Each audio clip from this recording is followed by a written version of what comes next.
It was Fall Fest at the East Bank Club last week for kids, and they had a DJ and a lot of screaming children.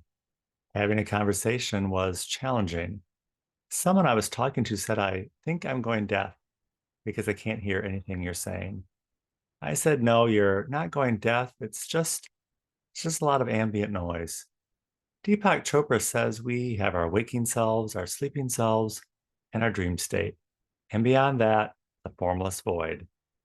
It's the silent narrator of our cosmic self. It's trying to tell us something. We often don't understand or hear the voice. And it's not because we're going deaf, it's just because there's a lot of ambient noise. Welcome. Welcome to Illinois Bridging Awareness.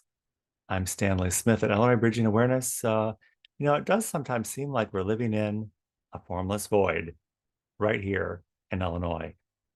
We're trying to make sense out of it all and figure it all out. And it kind of seems like we've been here before. We had a lot of gurus in the past to help guide us along the way, but somehow we got distracted by all the upheaval in the world.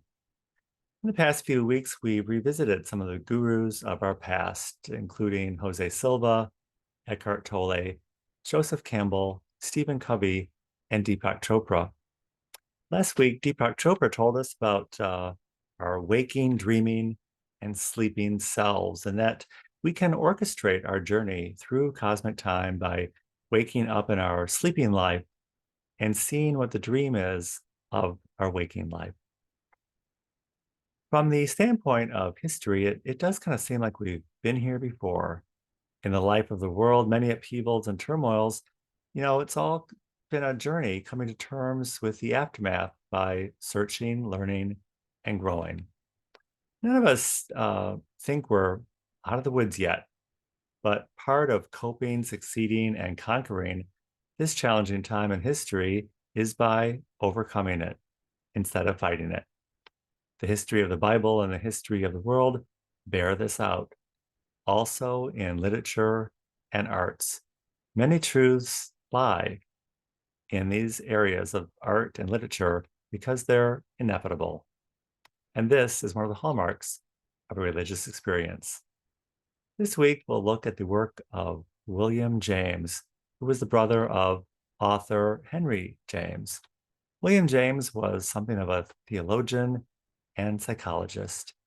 He shared the four principal characteristics of a religious experience, which include first, it is inevitable, which means that you can't express it in words.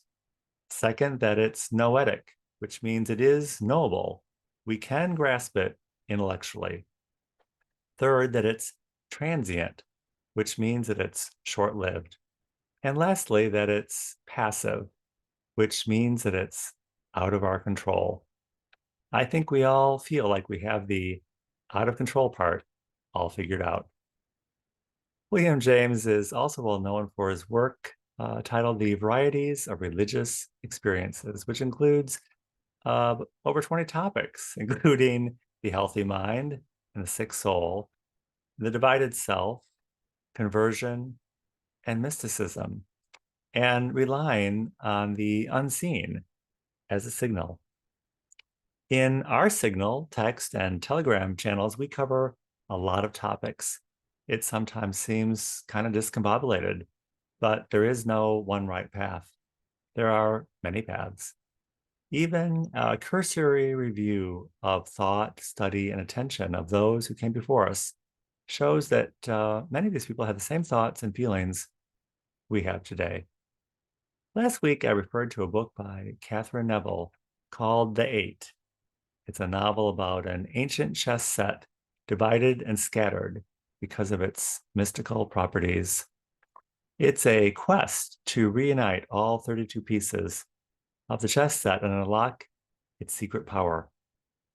Few of its pursuers make it to the end of the story, and the one that perseveres finds that it only took 8 pieces to unlock some of the magic properties of the chess set.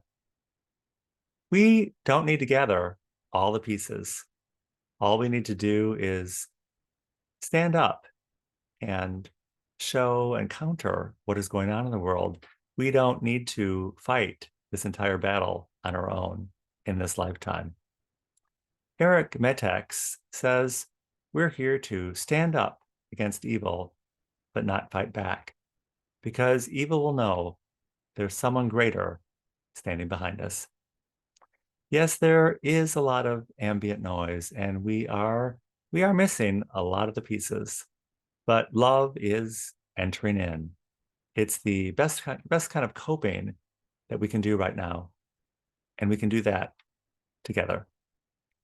If you would like to join us at Illinois Bridging Awareness, the Saturday call is every Saturday at 9 a.m. Central Time on Zoom. I will include my email in the description of this video. I'll be happy to send you an invitation. And I look forward to seeing you very, very soon.